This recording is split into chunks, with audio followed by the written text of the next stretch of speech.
friends, how are you? Today I am again before you on our YouTube channel Different Education Point with a new topic.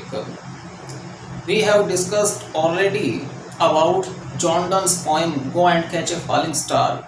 Today we are going to discuss about William Wordsworth's poem Daffodils. Let us start the poem. Daffodils. ये है किसकी friends? ये है William Wordsworth की। William Wordsworth की ये poem है और विलियम वर्ड्सवर्थ है, इसे क्या माना जाता है? Great lover of nature. प्रकृति है, उस प्रकृति का एक बहुत बड़ा प्रेमी है, वो प्रेमी माना जाता है विलियम वर्ड्सवर्थ को। विलियम वर्ड्सवर्थ है, ये नेचर है, इस नेचर को गाइड मानता है, टीचर मानता है, नर्स मानता है। ये कहता है कि नेचर है, ये नेचर एक अच्छे गाइड की तरह हमें रास्ता दिखाता है, एक अच्छे टीचर की तरह हमें नॉलेज देता है, शिक्षा देता है, और एक नर्स की तरह या मदर की तरह हमें पालता है, हमारी लुक आफ्टर करता है। ये बात कौन कहता है? ये कहता है विलियम वर्ड्सवर्थ। अब यहाँ वर्ड्सवर्थ, वर्ड शब्द और वर्थ का मतलब क्या है? कीमत। एक्चुअल में जब विलियम वर्ड्सवर्थ चाइल्ड था, छोटा था, उस समय यह कोई इंटेलिजेंट नहीं था और अक्सर इसकी मदर इसे कहा करती थी कि तुम्हारा नाम विलियम वर्ड्सवर्थ रख दिया, लेकिन तुम वर्ड्स की कोई कीमत नहीं जानते। लेकिन आगे चलकर इसी विलियम वर्ड्सवर्थ ने अपनी एक अलग पहचान बनाई, अपनी एक अलग इमेज बनाई, और इंग्लिश लिटरेचर के अंदर इसका नाम बड़े रिस्पेक्ट से लिया जाता है। और we can say that we can't discuss about English literature without talking about William Wordsworth. William Wordsworth है, वो इंग्लिश लिटरेचर के एक हिस्से को अडॉप्ट करता है, एक हिस्से को फिलअप करता है, और इसके बिना लिटरेचर के अंदर भी हमें कमी महसूस होती है। तो विलियम वर्ड्सवर्थ है, ये विलियम वर्ड्सवर्थ इंपॉर्टेंट पोइट में आता है, और इसकी जो डैफोडिल्स है, ये डैफोडिल्स पोएम आरपीएससी के फर्स्ट ग्रेड के सेकंड पेपर के अंदर भी इंक्लूड है। अब यहाँ थोड़ा सा अपने विलियम वर्ड्सवर्थ के बारे में बात कर लें। विलियम वर्ड्सवर्थ ने 1798 के अंदर एक कलेक्शन निकाली जिसका नाम था लिरिकल बैलड्स। लिरिकल बैलड नाम से इसने 1798 में एक कलेक्शन निकाली, लिरिकल बैलड्स। और 1798 में ये जो कलेक्शन निकली इसकी लिरिकल बैलड्स, इस लिरिकल बैलड्स को स्टार्टिंग माना जाता है किसकी? रोमांटिक एज की। रोमांटिक एज है, उस एज की स्टार्टिंग किसे माना जाता है? 1798 में जो विलियम वर्ड्सवर्थ की कलेक्शन निकली लिरिकल बैलड, उस लिरिकल बैलड को स्टार्टिंग माना जाता है किसकी? रोमांटिक एज की। अब इसमें अगर हम देखें लिरिकल बैलड, इसके अंदर 23 पोएम्स है, वो पोएम इंक्लूड है। दूसरा मैं आपको एक चीज और बता दूं कि लिरिकल बैलड है, इसके अंदर सैमुअल टेलर कॉलरिज, ये पूरा नाम है इसका, शॉर्ट में बोल देते हैं एसटी कॉलरिज, ठीक है। एसटी कॉलरिज और वर्ड्सवर्थ, इन दोनों की जो कलेक्शन है, इन दोनों की कलेक्शन इसके अंदर है। किसके अंदर? लिरिकल बैलड्स में। लिरिकल बैलड्स है, इसके अंदर एसटी कॉलिंस की पॉइंट्स भी है और इसके अंदर विलियम वर्ड्सवर्थ की पॉइंट भी है। इन दोनों की पॉइंट है, उसके कलेक्शन है, उसका नाम क्या है, लिरिकल बैलड्स। और ये पब्लिश कब हुआ, ये पब्लिश हुआ 1798 में। और लिरिकल बैलड को ही रोमांटिक एज है, उसकी स्टार्टिंग माना जाता है, उसका मैसेंजर माना जाता है। ऐसा माना जाता है कि यही क्या थी, रोमांटिक एज है, उस रोमांटिक एज की स्टार्टिंग थी। और इसी लिरिकल बैलड के अंदर कॉलरीज है, इस कॉलरीज की एक फेमस क्रिएशन है, फेमस कंपोजिशन है, और उसका नाम क्या है, राइम ऑफ एंशियंट मैरिनर। ये क्या है, ये इसका बैलड है, इसका नाम क्या है, राइम ऑफ एंशियंट मैरिनर। ये भी कहां है, लिरिकल बैलड के अंदर है, और ये इसकी फेमस क्रिएशन है, किसकी, एसटी कॉलरीज की। तो यहां पर एक तो क्वेश्चन ये बनता है, व्हेन लिरिकल बैलड पब्लिश्ड, कब पब्लिश्ड हुआ, 1798 से। और 1798 से ही क्या माना जाता है, रोमांटिक एज की शुरुआत मानी जाती है। कितनी पॉइंट है, वो इसके अंदर है 23 पॉइंट्स हैं। इसके अंदर कोलैबोरेशन है, वो किस किस का है, तो एसटी कॉलरीज का कोलैबोरेशन है, और किसका है, विलियम वर्ड्सवर्थ का है। और यहाँ जो हम डैफोडिल पॉइंट के बारे में बात कर रहे हैं, ये डैफोडिल पॉइंट भी किसके अंदर से ली गई है, लिरिकल बैलड में से ली गई है। लिरिकल बैलड जो है उसी में से क्या लिया गया है, डैफोडिल है, डैफोडिल पॉइंट को लिया गया है। तो यहाँ कुछ क्वेश्चन बनते हैं, जैसा मैं बता चुका हूं आपको, लिरिकल बैलड कब पब्लिश हुआ, कितनी पॉइंट्स है, कोलैबोरेशन किस किस का है, डैफोडिल है, ये किस कलेक्शन में से ली गई है, ये क्या है, ये अपने इंपॉर्टेंट क्वेश्चन बनते हैं इसके अंदर। डैफोडिल क्या है, ये एक तरह के क्या है, फ्लावर्स है, जिनकी यहां पर पोइट बात करता है। ठीक है, पोइट क्या करता है, या फ्लावर्स की बात करता है, कौन से की, डैफोडिल्स की, और उसी के ऊपर ये सारी पोइम है, वो पोइम आधारित है। देखिए विलियम वर्ड्सवर्थ है, इस विलियम वर्ड्सवर्थ का लिखने का एक डिफरेंट तरीका था। वो डिफरेंट तरीका क्या था कि यह जब भी किसी ऑब्जेक्ट को देखता था, जो ऑब्जेक्ट इसके माइंड और हार्ट है उसे क्या करता था, इफेक्ट करता था, उसे इंप्रेस करता था, अट्रैक्ट करता था, तो उसके बारे में वो उसी समय लिखने नहीं बैठता था, बल्कि क्या करता, वो उस ऑब्जेक्ट को देखता, उसका एंजॉय करता, उसको अपने माइंड में, अपने हार्ट में पूरा सेटअप करता, और उसके बाद में उस ऑब्जेक्ट को, टॉपिक को वो छोड़ देता।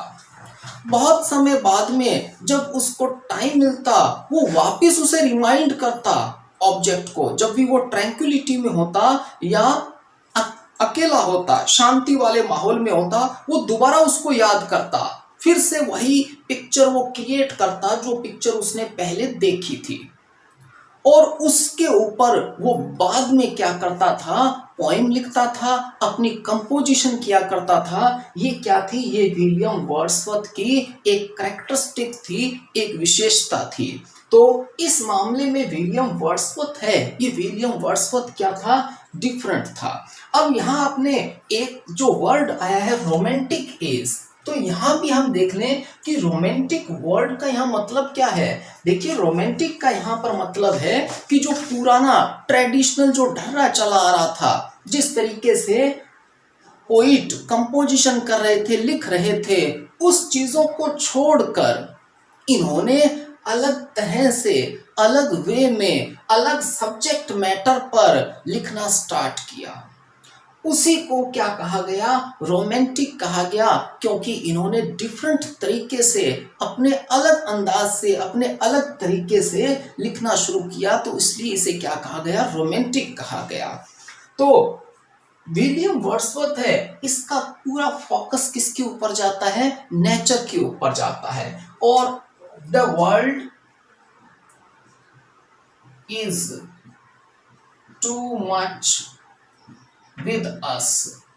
ये भी पोइम है विलियम वर्ड्सवर्थ की, जिस पोइम के अंदर ये लेमेंट करता है, किसके ऊपर लेमेंट करता है, ये लेमेंट करता है बढ़ती हुई मटीरियलिज्म के ऊपर और लगातार कंटिन्यूअली जो मटीरियलिज्म के लिए, लग्जरी के लिए जो नेचर को डिस्ट्रॉय किया जा रहा है, उसके ऊपर इस पोइम के अंदर ये लेमेंट करता है। कौन सी पोइम के अंदर? The world is too much with us. उसके अंदर भी ये नेचर के बारे में बताता है और ये बताता है कि किस तरह से नेचर को डिस्ट्रॉय किया जा रहा है, किस तरह से ह्यूमन बीइंग्स हैं वो नेचर को नेग्लेक्ट कर रहा है, जबकि नेचर किसके लिए? ह्यूमन बीइंग्स के लिए है, एंड ह्यूमन बीइंग्स किसके लिए? नेचर के लिए। And we can not think or even we can't imagine our own existence without the existence of nature itself. Nature है, उसकी अस्तित्व, उसकी उपस्थिति के बिना हमारा कोई भी अस्तित्व नहीं है। इसी के बारे में ये बताता है। दूसरा, विलियम वर्ड्सवर्थ है, ये पैगन बनना चाहता था। पैगन क्या है? देखिए, पहले क्या था, जो लोग नेचर के फॉलोवर थे, जो लोग नेचुरल ऑब्जेक्ट्स के अंदर गॉड और गॉडेसेस को देखते थे, जैसे कि सन को सन गॉड मान लिया, मून को मून गॉडेस मान लिया, रिवर है, सी है, उनको गॉड गॉडेसेस मान लिया, ठीक है। जैसे प्लांट, ट्रीज हैं, पीपल है, बरगद है, इनके अंदर गॉड या गॉडेसेस को मान लिया उन्होंने, और उनकी वो वर्शिप करते थे। वो वर्शिप किया करते थे, उनको इम्पोर्टेंस दिया करते थे, उनकी कंपनी में रहा करते थे। और जब उन्होंने उन्हें गॉड या गॉडेसेस माना तो नेचुरली था कि वो उनके साथ में कनेक्ट थे, वो उनकी केयर करते थे, और उन्हें क्या कहा गया? पैगन कहा गया। पोइट भी पैगन बनना चाहता है। क्यों पैगन बनना चाहता है? ताकि वो नेचर है, उस नेचर की कंपनी में रह सके। लेकिन ये रिग्रेट करता है कि पैगन जो रिलीजन है अब वो आउटडेटेड हो चुका है, अब उसे लोग पसंद नहीं करते। किसकी वजह से? Due to the development of science and technology.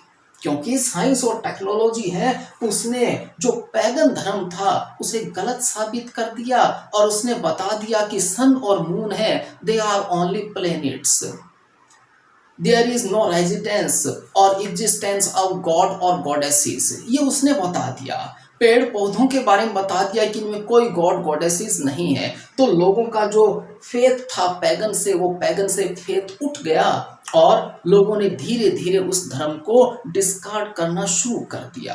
तो यहाँ ये पैगन बनना चाहता था, लेकिन उससे भी लोगों का विश्वास उठ गया। इस बात पर ये लेमेंट करता है। दूसरा, देखिए यहाँ पर हम इसके साथ साथ में मैंने आपको बताया विलियम वर्ड्सवर्थ कौन सा पोइट है? रोमांटिक पोइट है।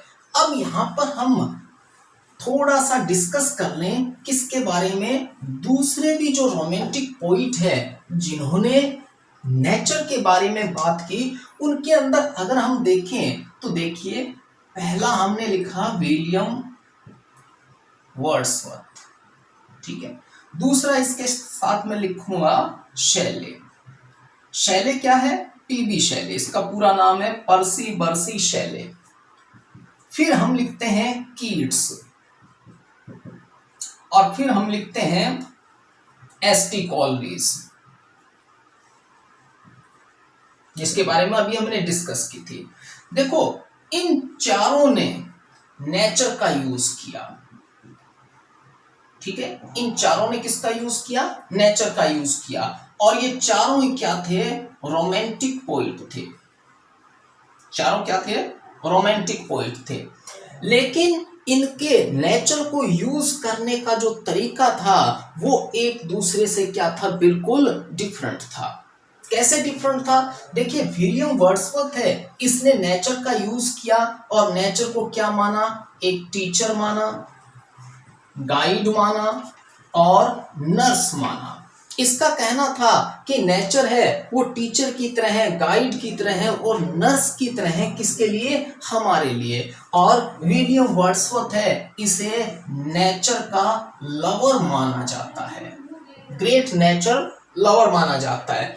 दूसरी अगर हम बात करें पीबी शैले की, तो पीबी शैले क्या है? इसने भी नेचर का प्रयोग किया। इसने नेचर की जो पावर थी उस पावर के साथ ये मिंगल होना चाहता था। मिंगल का मतलब क्या है? मिक्स होना चाहता था। ये चाहता था कि नेचर की जो पावर है उस पावर के साथ मैं मिक्स हो जाऊं और उसकी पावर का यूज कर कर मैं अपने जो आइडियाज हैं, जो थॉट्स हैं, उन थॉट्स को क्या करूं, पूरे वर्ल्ड के अंदर पहुंचा दूं।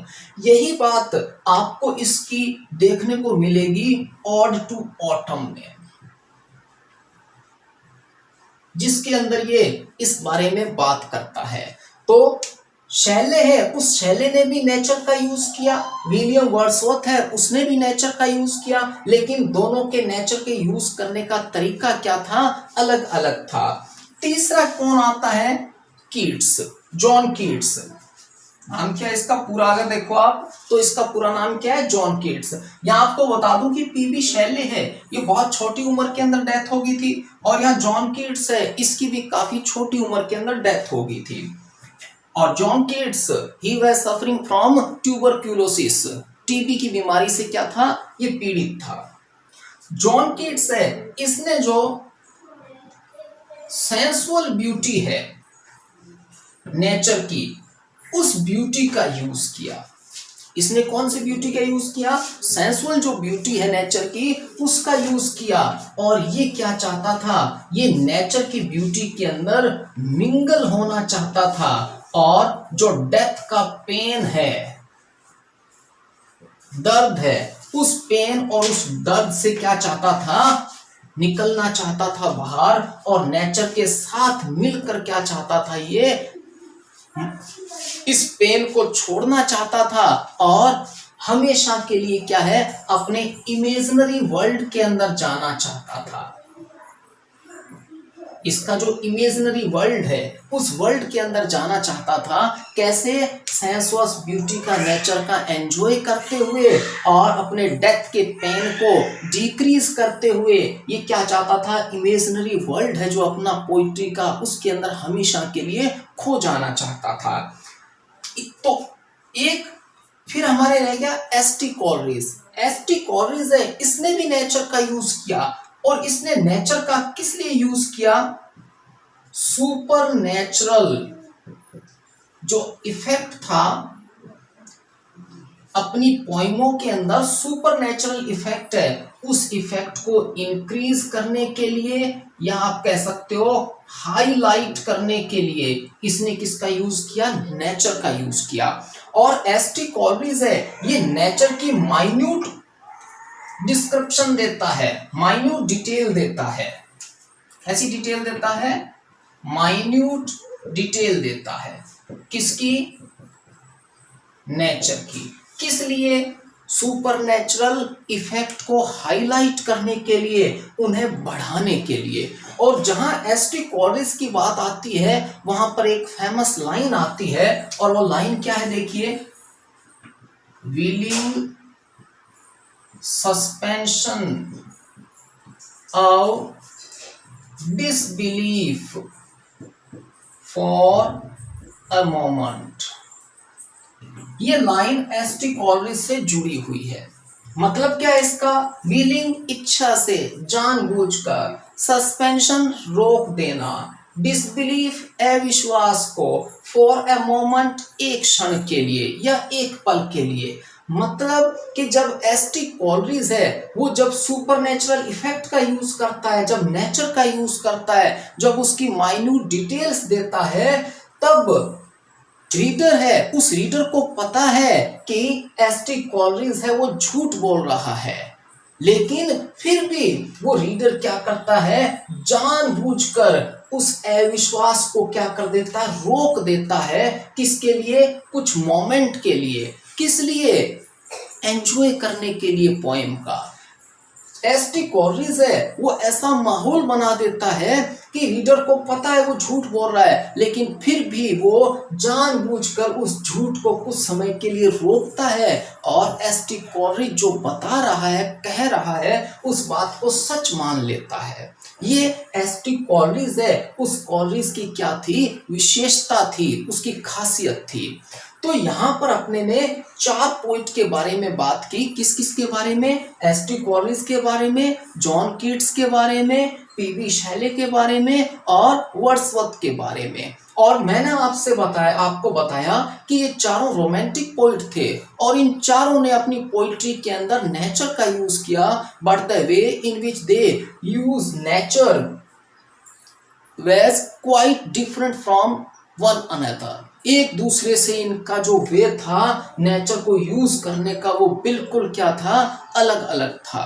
और मैंने आपको बताने की कोशिश की कि किस तरह से इनका जो वे है वो वे अलग अलग था। डैफोडिल पोइम है जिसको आज हम जिसके बारे में डिस्कस करेंगे।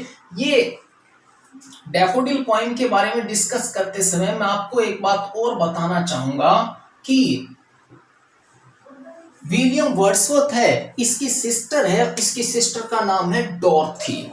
ठीक है, ये भी कई बार क्वेश्चन पूछा जाता है कि डॉर्थी कौन है। ठीक है, तो विलियम वर्ड्सवर्थ है, इसकी सिस्टर का नाम क्या है? डॉर्थी। और जिस समय ये टूर पर जाता है और डैफोडिल्स को देखता है, उस समय विलियम वर्ड्सवर्थ के साथ उसकी सिस्टर डॉर्थी भी थी।